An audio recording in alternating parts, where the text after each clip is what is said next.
अस्सलाम वालेकुम दोस्तों, कैसे हैं आप सब। उम्मीद करता हूँ खैरियत से होंगे और अल्लाह पाक आपको खैरियत से ही रखे। दोस्तों, जैसा कि आपको मालूम है कि आजकल जो वबा फैली हुई है और जिसकी जो है वो पीक पॉइंट पे पहुंच के अब उसके जो है वो ख़त्म होने का वक्त आ गया है। लेकिन दोस्तों तो उसकी जो साजिशें, अफवाहें और जो मफरूज़ात हैं वो बजाय ख़त्म होने के मज़ीद बढ़ते जा रहे हैं। जैसा कि आपने शुरू में सुना होगा कि शायद ये वबा किसी सांप, बिच्छू या चमगादड़ का गोश्त खाने से जो है वो इंसानों में मुंतकिल हुई है और इस तरह एक इंसान से दूसरे इंसान में फैलती जा रही है।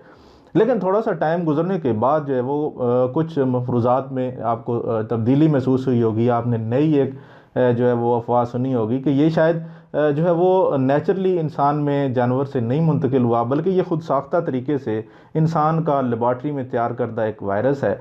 क्योंकि दोस्तों ये इस मकसद के लिए भी हो सकता है कि शायद कोई एक मुल्क दूसरे मुल्क को नीचा दिखाने के लिए ये घिनौनी हरकत कर रहा है। उसी के साथ दोस्तों आपने एक और ख़बर भी सुनी कि ये 5G टेक्नोलॉजी के मुतारफ़ होते साथ ही जो है वो ये वबा फैली है। क्योंकि जो है वो चाइना ने 5G टेक्नोलॉजी उन्हीं दिनों में लॉन्च की थी जबकि ये बीमारी जो है वो रूनुमा हुई। तो बहुत सारे लोगों का ये कहना है कि 5G टेक्नोलॉजी के जो असरात हैं या उनकी जो वेव्स हैं, उन वेव्स की वजह से इंसानी जिस्म जो है वो बर्दाश्त नहीं कर सकता और इंसानी जिस्म में ये बीमारी पैदा हुई है।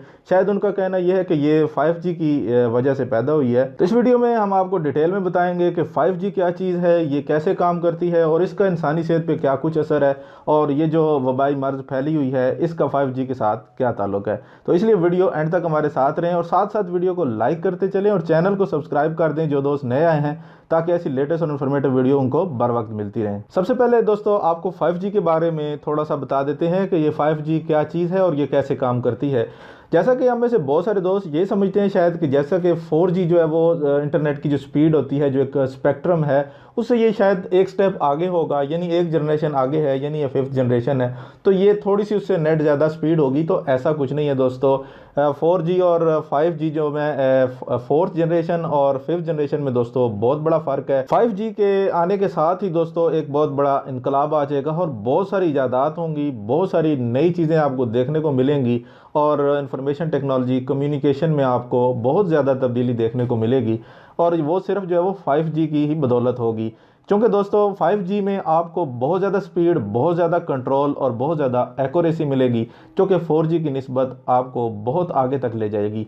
जैसा कि मैं मिसाल दूंगा कि जैसा कि आप 4G के ज़रिए कोई भी 1.5 घंटे की मूवी जो है वो 6 से 7 मिनट में डाउनलोड करते हैं, जबकि 5G में जब आप चले जाएंगे तो वही आप 1.5 घंटे की मूवी जो है वो 0.75 सेकंड में, यानी 1 सेकंड से भी कम वक्त में आप उसे डाउनलोड कर पाएंगे, जो कि बहुत ज़्यादा डाउनलोडिंग स्पीड और अपलोडिंग स्पीड आपको देगा। और उसके साथ साथ 5G में बहुत ज़्यादा कम्युनिकेशन में कंट्रोल मुमकिन हो सकेगा, जिससे आपको वायरलेस ऑपरेशन जो है वो बहुत ज़्यादा आपको देखने को मिलेंगे। जैसा कि बहुत सारे ड्रोन्स को, बहुत सारी मशीनरीज़ को, बहुत सारी चीज़ों को आप घर बैठे कंट्रोल कर सकेंगे ईजी से। जैसा कि मैं मिसाल दूंगा कि बहुत सारी गाड़ियां, ड्रोन्स जो है वो ड्राइवर लेस चलाए जा सकेंगे, यानी आप घर बैठे कोई भी गाड़ी जो है उसको 5G की बदौलत आप उसको कम्युनिकेट करके किसी भी जगह बैठ के आप दूर दराज तक उसको चला सकेंगे।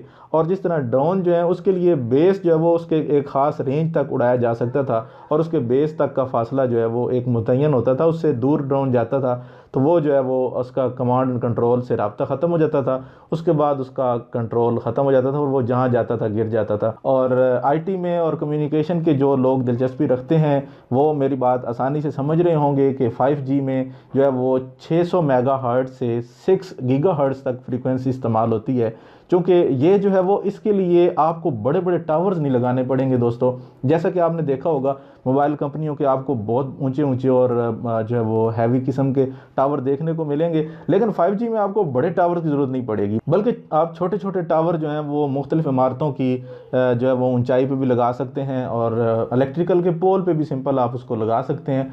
साइज़ में भी इतने बड़े नहीं होंगे और उनको पावर भी इतनी दरकार नहीं होगी। दोस्तों 5G का जो है वो अब बात कर लेते हैं कि इंसानी सेहत पे क्या असर होता है। जैसा कि आपने पहले सुना होगा कि 2G, 3G और 4G के साथ ही आपको बहुत सारे मफरूज़ात, बहुत सारे आपको जो है वो ऐसी बातें सुनने को मिली होंगी कि मोबाइल की रेज़ की वजह से बहुत सारा असर होता है और इंसानी सेहत पे, और इससे मुदाफ़ती निज़ाम जो है वो डैमेज होता है।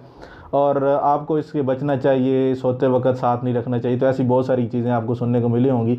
लेकिन WHO की जो है वो तजर्बात के मुताबिक जो उसके मफरूज़ात हैं उनमें 4G की तमाम तर जो है वो टेस्टिंग के बावजूद जो है वो किसी किस्म का कोई ऐसा हादसा सामने नहीं आया, कोई ऐसी वजह सामने नहीं आई कि मोबाइल की फ्रीक्वेंसी जो है, कम्युनिकेशन फ्रीक्वेंसी, वो इंसानी सेहत पे असरअंदाज हो या उसके मदाफ़ती निज़ाम में कोई गड़बड़ करे। तो जैसा कि वबाई अमराज की बहुत सारी आपको डेली न्यूज़ चैनल पे ख़बरें सुनने को मिलती हैं, तो उन दौरान अगर आप इस तरह की भी ख़बरें सुनेंगे तो मुमकिन है कि आप डिप्रेशन का शिकार हो जाएं। तो बजाय इसके कि आप ऐसी हालत में जाएं, तो आप कोशिश ये करें कि ऐसी ख़बरों पे असर ना रखें और उनको नज़रअंदाज कर दें। तो उम्मीद है दोस्तों आपको ये हमारी वीडियो पसंद आई होगी। एक नए दिलचस्प टॉपिक के साथ दोबारा हाजिर होंगे। अपना बहुत सा ख्याल रखिएगा। अल्लाह निगहबान।